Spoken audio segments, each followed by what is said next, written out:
Hello and welcome. My name is Marie Henderson. I will be the host of this session along with Lynn, Unlocking Your Inner Genius, Cultivating Effectiveness and Belonging.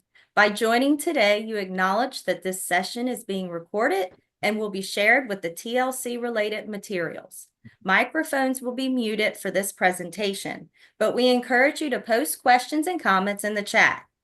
Also, we've enabled live transcription. If you would like to use it, click the Show Captions button at the bottom of your Zoom window. Now, I'm very pleased to introduce our presenter for this session, Coach Diamond Drip. Coach Diamond is a best-selling, award-winning author, coach, and speaker who's all about helping women ditch self-doubt and embrace their true selves. With a background in visual communications and brand strategy, Diamond discovered the game-changing world of human design and gene keys. Now, she's passionate about showing others how to trust their gut and tap into their full potential. Diamond's own journey from stressed out entrepreneur to confident leader has even been featured on KQED Radio, in New York Weekly, Medium, and as a guest on several podcasts. Her favorite saying is, "The limit doesn't exist, but fear and self-doubt will make you think it does." Welcome, Coach Diamond. Hi, it is so great to be here. I'm excited to share some insights and some info. And yeah, let's get this party started. I'm gonna start by sharing my screen, just making sure we're all in the right place. Welcome, everyone. All right. So feel free to put your questions in the chat as we go along. I will be opening up the chat right now so that I can see them as I move along. Where are we? Here we go, the chat. Awesome. All right, so as Marie wonderfully mentioned, this is Unlocking Your Inner Genius, Cultivating Effectiveness and Belonging. And I am Coach Diamond Drip. I apologize if my voice gives out during this time. I have a 7-year-old daughter, and she decided to get me sick a couple of days ago, but I was able to rally enough to be here with you and share this awesome information. So in our time together, we have 3 main objectives. First, we're going to dive into understanding individual energy patterns and how they impact your professional performance. Just like how some people are morning people and others are night owls, each of us has our own unique energy patterns that influence how we work best. By the end of this session, you'll have a clear picture of your own energy dynamics. Second, we're going to explore strategies to enhance your decision-making and productivity. Imagine being able to make choices that feel right and lead to better outcomes, or structuring your day in a way that maximizes your natural energy flows. That's what we're aiming for. Lastly, you'll develop a personalized action plan for leadership development. And this isn't just going to be theoretical. You'll walk away with practical steps to implement these insights into your daily work life. And then I'll be pausing for questions as I move along. So that's why I have the chat open, but we'll also have one big Q&A session towards the end of this presentation. So a few good things to note. This presentation is a general overview. You're going to learn the basics of professional matrix energy types and the core principles. You're going to have opportunities to check in for understanding throughout the presentation. You'll be able to access your own unique professional matrix chart on my site, which when we get there, I'm going to put the link in the chat for you to go ahead and take a look at how your energy flows. And then, as I mentioned, a Q&A session is going to be held towards the end of the presentation. I always think it's a good thing to note that to gain deeper understanding of your specific matrix, I always recommend booking an individual reading for personalized insights and answers. So let's begin by exploring the concept of energy patterns. Just as we all have different physical characteristics, we also have distinct ways of interacting with our environment and making decisions. And so the loose definition of the professional energy matrix is a framework for understanding individual energy patterns and their impact on professional performance. The key components of the matrix are going to be your energy type, your decision-making style, your communication preferences, and your productivity habits. These patterns affect how we communicate, process information, and approach tasks. Understanding these patterns isn't about putting ourselves in boxes. Instead, it's about recognizing our natural tendencies so that we can leverage our strengths and navigate our challenges more effectively. In our framework, we recognize 4 main energy types in professional contexts. And on some of the slides, you'll see a hybrid energy type mentioned there. So just pay attention to what your type is as we move along. When you're able to understand how your energy shows up, you're able to understand how it shapes your leadership as well. So now it's time to figure out which one of the 4 are you. And I'm going to put the link in the chat. I know that a lot of people join on desktop. So if you want to use your cell phone to scan the QR code, so that way you can have the presentation on your desktop and have your chart just to reference along as we move along on your cell phone, I encourage that completely. And keep your results in mind as we move forward. I'm going to give tips for success on each one. So as we go along, you can jot down specifics for your type. All right, so when you first click on the link or scan the QR code, you're going to be brought to a landing page that looks something like this. Take a moment to answer just the few short questions that are there. The biggest question that I get when it comes to filling out this information is, do I have to know my exact time of birth? And for that, I'll say I've pulled and done over 200 readings with people. And the one thing that's usually the biggest determining factor is whether you were born at 12 a.m. or 12 p.m. So that's usually the biggest determining factor. I suggest picking the closest to whatever you remember, your mom remembers, and then maybe coming back and revisiting once you've had a chance to look at your birth certificate and get your exact time of birth. So that's really the biggest difference there. And as I mentioned, this is a brief overview. So when you initially pull your professional energy matrix, you're going to receive a lot more information than we need in this current moment. I really just want you to focus on your type. There's so much information that can be gleaned from this beautiful blueprint that we're all looking at here and the different characteristics and words underneath. But I really want you to just focus on your type. Okay, so we're going to start with the initiator energy type.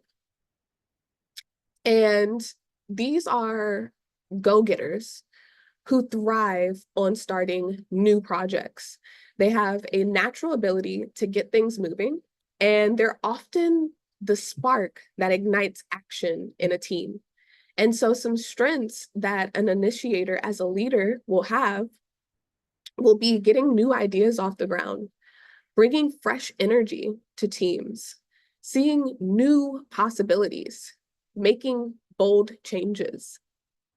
And so some tips for success as an initiator would be to keep your team informed about new ideas. This inform piece, especially those who are going to be affected by your decisions, is super important for an initiator as it reduces resistance along the way. Being able to hand off projects once they're started, And another tip for success is going to be giving others time to catch up. As an initiator, it can be so easy to just start one thing and another and leap to another because there's this catalyzing energy that happens. But awesome tip for success is to give others time to catch up and to also balance new ideas with current work. For our second energy type, we have the responder. And so these individuals excel at sustained action. They have a consistent energy that can keep projects moving forward and are often the powerhouse of productivity in an organization. And so some strengths as a responder would be they're able to maintain stable progress. They're able to follow through on commitments. They're great at creating reliable routines for themselves to execute and get things done. And they're really good at building trust through consistency, this reliable, sustainable energy that they bring. And so some tips for success as a responder are going to be to check in regularly with your team, to trust your gut about the next steps of the process, to take breaks, to stay energized, and then to be open to changing course when needed, right? That response kind of feature. For our third type, we have the evaluator. And so these are going to be natural advisors of the group. They have a gift for seeing the big picture and offering insights that can guide a team or project in the right direction. And so some strengths for an evaluator as a leader, they can see the big picture. They can really see the gifts in other people and therefore help them to grow. They're really good at making smart improvements and finding better ways to work so that you're not, burning off your precious energy. And then some tips for success as an evaluator would be to wait to be asked for advice and to really share knowledge when invited, like when recognized and when invited to, and to create time for meaningful conversations. As an evaluator, to help with that invitation to share knowledge, it can be really helpful to know your people on a deep level so that it makes them being able to come to you to ask for guidance that much easier. And then, of course, the last one is focusing on guiding rather than doing. You are excellent guides. And then we have our reflector energy type. And so these are rare individuals, like something like less than 1% of the population are actually reflector energy types. So if you are a reflector, I'd love to know. I'm always excited when I meet new reflectors. But these are rare individuals who have a unique ability to mirror and amplify the energy around them. They often provide valuable perspective and can serve as barometers for the health of a team or an organization. And so some strengths of being a reflector in a leadership role is that you can understand team dynamics. You're really great at seeing all sides of the situation. You're really great at creating harmony and spotting what needs attention, what needs to be improved. And so some tips for success as a reflector: take time to process changes. Create a calm work environment as much as possible. Bring in those things that give you joy, that light you up. To share insights after careful thought. The more time you can give yourself to really process and ponder, the better. And also keeping healthy boundaries. As I mentioned, these are individuals who take in energy from their environment and from those around them, and it becomes amplified. So keeping healthy boundaries is really important. And the last hybrid energy type that we have is a mix between the responder and the initiator. And so this is going to be noted on your results as the rapid responder. And so the key difference is that responders work best with sustained, focused energy on one thing at a time, while rapid responders thrive with variety and quick shifts between multiple projects. Both need to respond rather than initiate, but their working style and pace are quite different, the responders and the rapid responders. Understanding, one moment. Understanding these tendencies can help you to leverage your strengths and navigate your potential blind spots more effectively. So here are some insights into how you can enhance your decision-making based on your type. And so some universal tips are going to be to notice when you feel most clear-headed. For a lot of people, this is in the morning.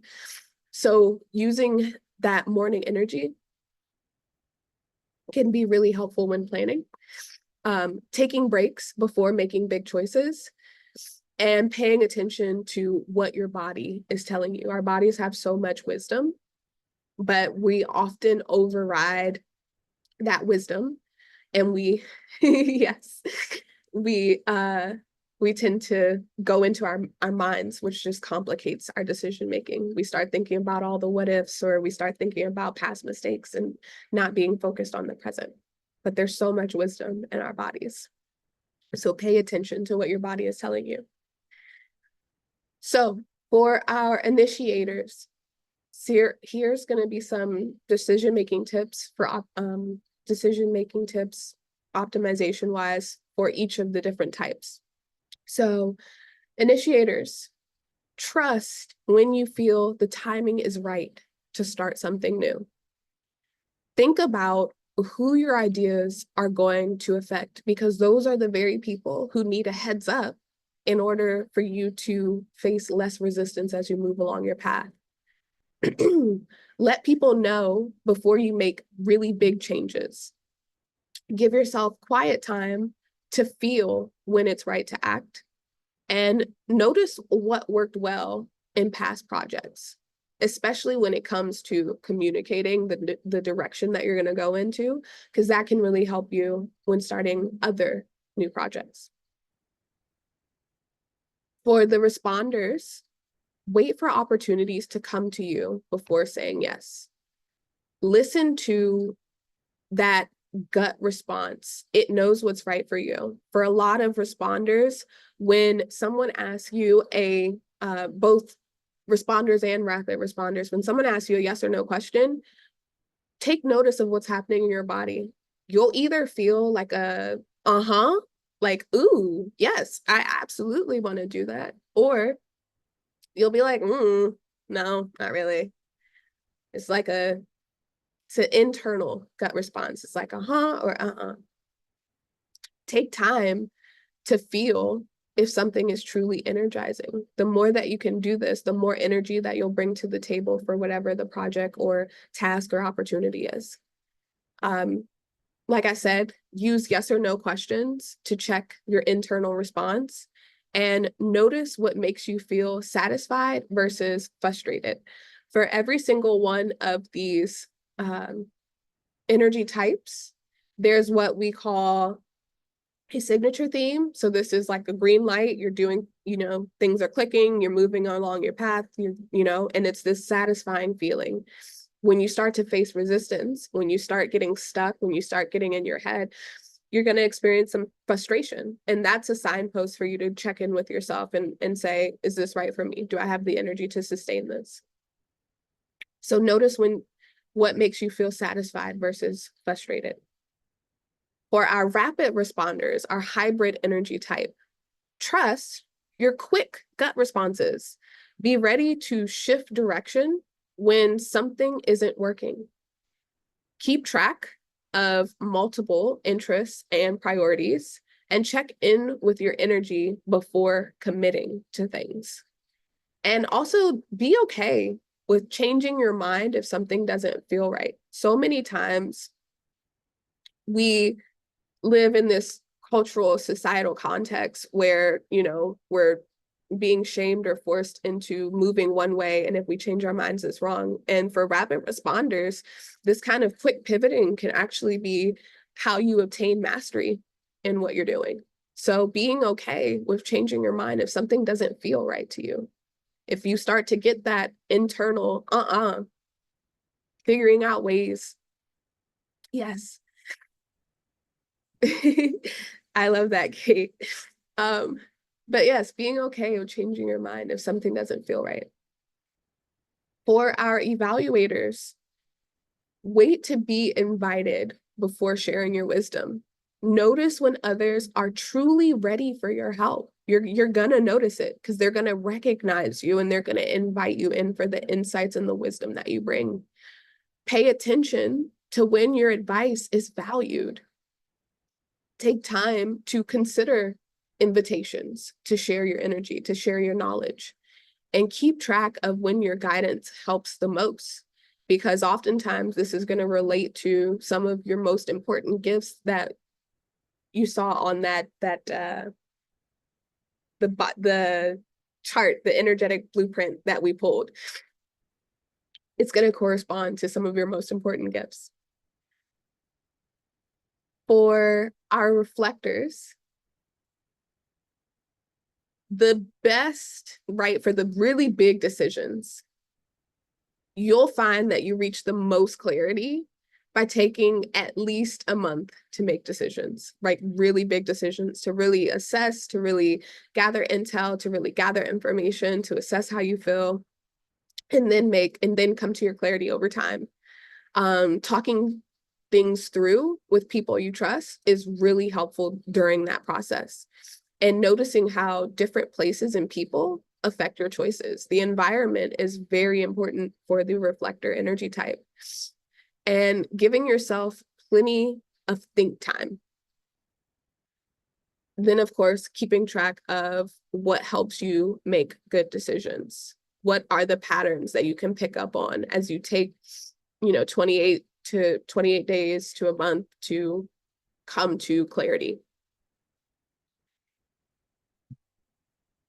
The next piece that I want to address is enhancing your productivity and time management. And so the key here is to align your work with your natural energy flows.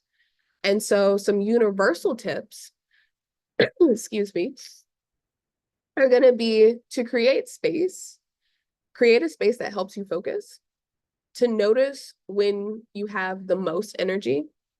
As Kate and I already identified, it's morning for me, for sure.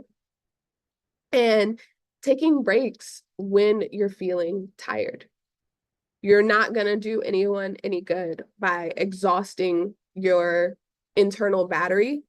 It just lessens the results that you're going to get from anything that you create from that exhausted space. So taking breaks, taking a pause. One of the things that I like to do before I start a new task is just to take a moment to breathe. Just help regulate that internal nervous system through breath. And then deciding, am I starting this from a place of stillness? Am I starting this from a place of joy? Or am I starting this from a place of pressure or forced timing? For our initiators, you can enhance your productivity by following your creative energy bursts. When you have those sparks, when you create space in your schedule for new ideas, really taking hold of that creative energy is going to be something that helps you knock things out with ease. Taking rest between big projects so that you can recharge and clear out any energy that you may have taken in from previous projects. If you can, plan your own schedule. So that way you can have that freedom and flexibility to create space for those ideas, and focus on starting things rather than finishing them. You are a catalyst. You are the spark that ignites action in teams. And so when you get bogged down with trying to close the loop versus letting the team, right, micromanaging. When you get bogged down in trying to close the loop yourself, you reduce the space that you have for those creative bursts and insights, for those new ideas to come through. For our responders, it's really important for you to find work that energizes you. Not all tasks are right for you.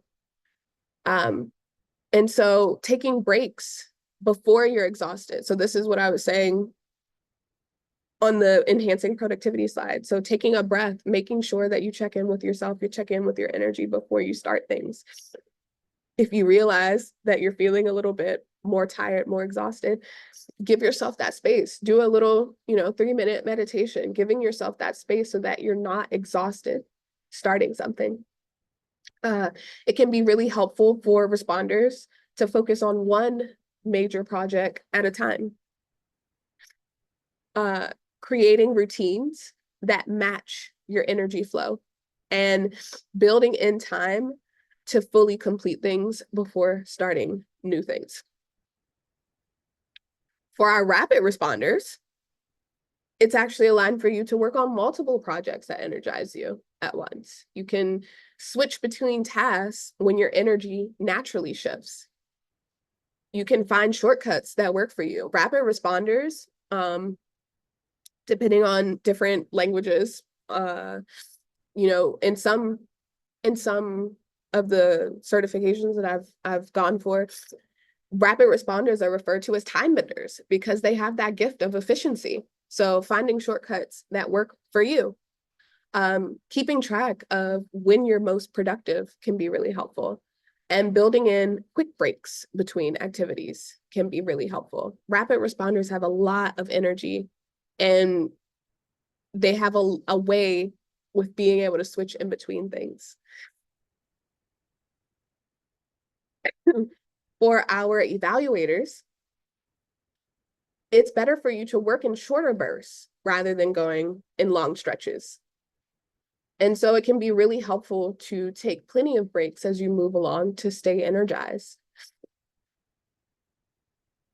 Another tip for productivity is going to be to choose a few key meetings rather than many and focus on advising rather than doing. And this will create space for you to save your energy for more important moments where your wisdom, where your guidance, where your skill set is valued and recognized and brought in.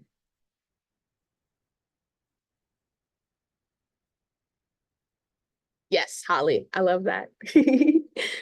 And for our reflectors, match your work schedule to when you feel most energized. Create a workspace that feels right for you. Like I mentioned a couple of times before, at this point, the environment is really important for a reflector. And to that point, change your environment when you feel like you need a fresh perspective, when you're feeling stuck, when you're feeling like, oh, it feels difficult to think here, it feels difficult to work here. Changing your environment, getting a new perspective, maybe going for a walk and then coming back with new set of eyes. Sharing your insights when you feel ready and paying attention to what helps you work best. And then the last piece that I wanted to touch on when it comes to these energy types is going to be improving team dynamics and communication. Understanding energy patterns can significantly enhance how we work with others. And so some universal tips are going to be to share how you work best, right? That communication. People don't know unless you tell them. To listen to how others prefer to work, especially those, like if you're in a leadership role and you have people underneath you. And being open about what you need. And so we're going to get into specifics for each type. For initiators, you're going to hear me say this often, but keep people informed about what you're planning. Find others who can help finish what you start. Thank you, Dr. Lynn. Help your team understand your independent style. Give people a heads up before making changes, and look for roles where you can spark new ideas to really take hold of those creative energy bursts and bring those new ideas that you might be having to life. For our responders, let others know you need time to respond to requests. Share when you're feeling energized or drained by projects. Work steadily rather than in rushed bursts. This really helps you use and maximize your energy. Find teammates who respect your need to work at a sustainable pace, and be honest about what work feels right for you. For our rapid responders, it can be helpful for you to let people know that you work best with variety, to explain that you might need to switch tasks quickly. You operate with this gift of efficiency. And because the rapid responder is a hybrid between the initiator and the responder, it can be important to keep your team updated on your progress, to have that element of informing that initiators have in their energy, and to share your natural multitasking style and help others understand your need for flexibility.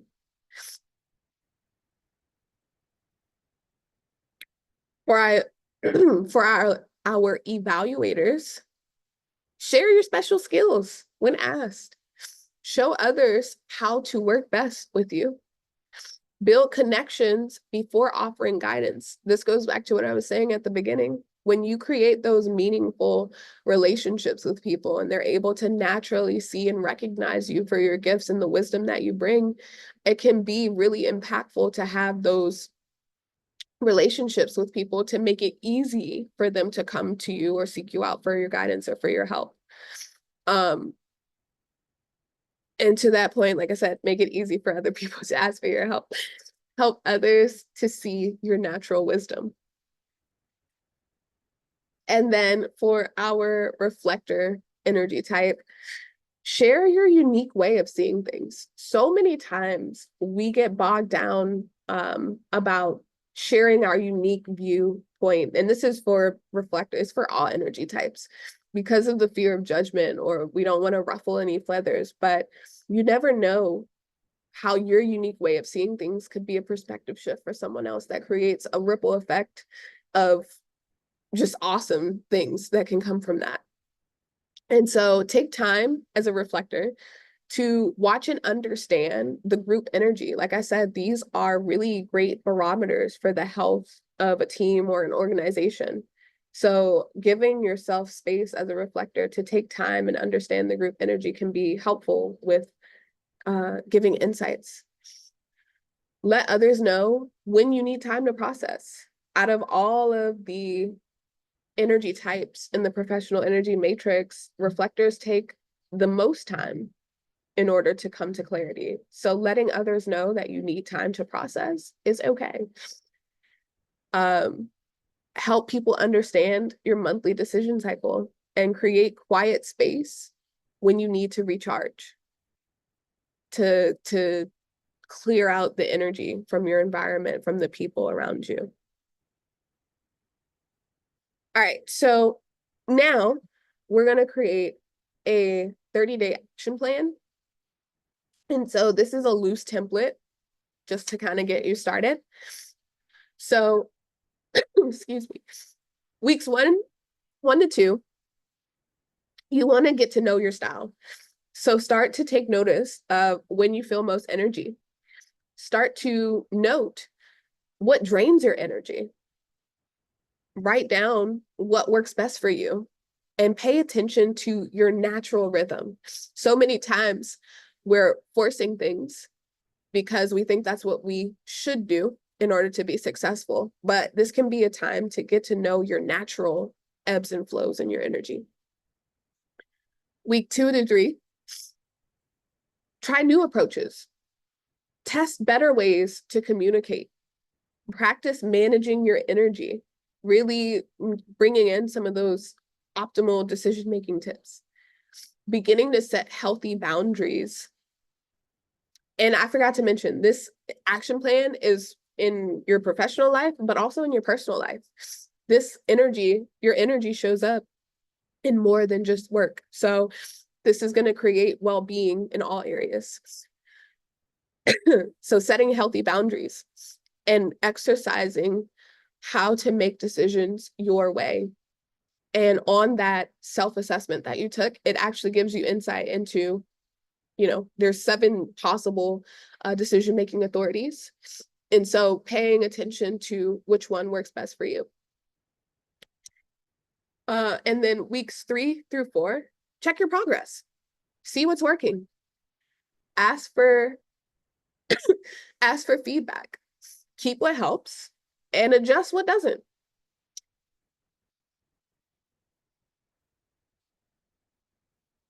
I'm going to come to that, Holly. Give me a moment. So some signs for success for you. These are, things that you'll notice when doing this action plan. You're going to have more steady energy. You're going to be more confident in your decision making. You're going to be able to communicate more clearly and feel more balanced.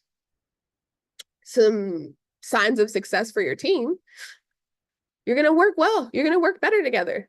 You're going to have more success trying new ideas by incorporating everyone's energy dynamics. And then with that understanding, you're going to be able to get things done more efficiently and actually enjoy the work versus, just trying to rush through it just to get it over with and get to the next thing. There'll be a sense of enjoyment.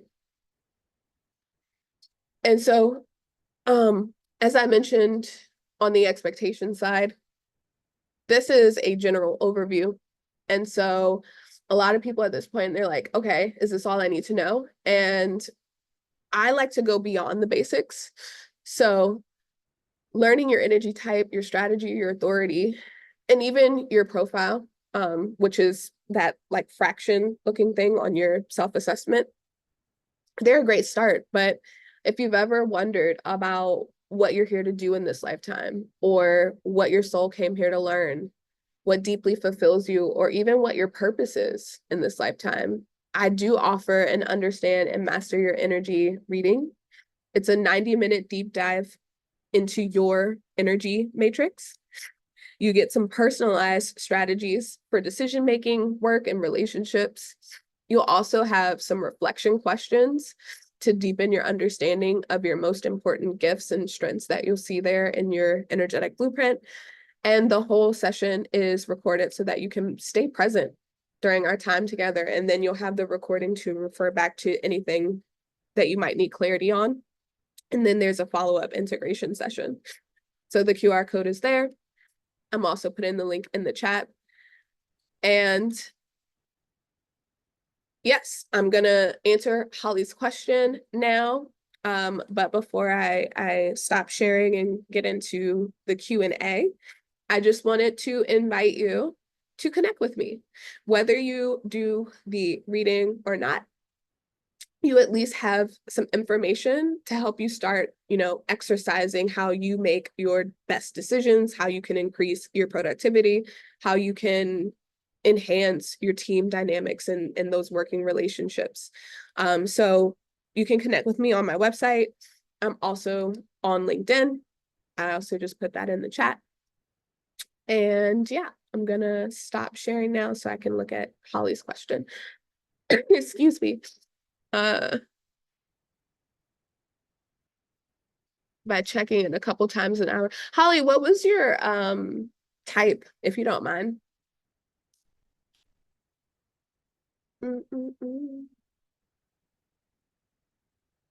I do think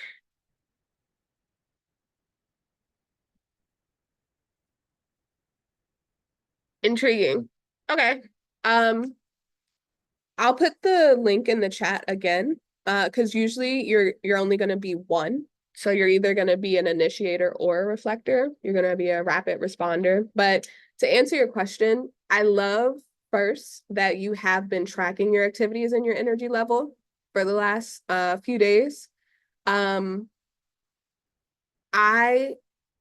think that can be helpful. Cool. I usually use this app called Structured to help me like assess the energy levels of the different tasks and things that I am like doing throughout my day. And so I can look back on days where, you know, I felt really exhausted and look at the energy levels that I assigned to each of those things. I think, like, personally, like if you've been seeing progress with the way that you're doing it, then I think that works best for you. I usually track my energy level. I have emotional authority. So I normally track overall where I was in my day. Like, was I, you know, in an emotional high? Was I in an emotional low? And what types of decisions, what types of things came up when I was in that wave. So that's how I usually track. But if you found that tracking your activities and energy level has been working and you're starting to see areas where you can improve, where maybe you can get rid of stuff, then whatever way helps you is the best way that works for you. You know, if it's one thing that I've come to understand about using these tools is that we are all designed different. That energetic blueprint that you pulled, I've pulled over 200 of them and they're all different. Even if it's just like slight subtle differences, like they're all different and it's so beautiful. And so with that in mind, like do what works best for you, because what might work for me might not work for you. And yeah. Yeah, Am I so able to ask a question? absolutely. So, I would love to actually go through this with my team. And I already know I have team members, and many of us do across the country, and they seem to have conflicting energy times. Yeah. um, so when you're looking at supporting team members, what are your suggestions around, you know, obviously we want them working on their critical work during the time that they have the most energy. Sometimes that's not at a convenient time for another team member. Do you have any suggestions on supporting leaders with helping to manage that across time zones? Intriguing. Managing that across time zones. So one thing that I've noticed when it comes to working in teams, just knowing what the energy types of your team members are can be helpful when assigning tasks. It can be helpful. Yes, please do the survey. It can be helpful. It can be helpful just knowing the team dynamics, simply because you may not always, you know, be able to pair someone with tasks that match their exact energy style. But if you know what you're working with, like energetically, then you can you can give a little bit more grace on certain things. You can work with them based on their energy. Across the different time zones, I don't think I've ever gotten that question. Even in my business, like my assistant, he is a responder and he is in Kenya and I'm in Maryland. So we're definitely at a different time zone. And so being able to give him tasks that allow him to work with his energy when he has the time to like clock in and do things like that's what I've seen as being helpful. As long as they know what they're supposed to be doing and you're giving them space to work within their energy, like their decision-making process, their energy levels, then I usually find that brings success. And yes, I wanted to make sure that we fill out the survey. So I just wanted to say thank you to Coach Diamond Drip today, our presenter today, excuse me, and thank you to the audience for your participation. Oh, good Lord. For your participation in today's session. Please use the survey linked in the chat box to nominate the TLC presentations for conference awards and share your feedback on your conference experience. Thank you so much to everybody here and especially to Coach Diamond Drip. I am really looking forward to testing this out and learning more, as I'm also a team lead for a number of adjunct faculty.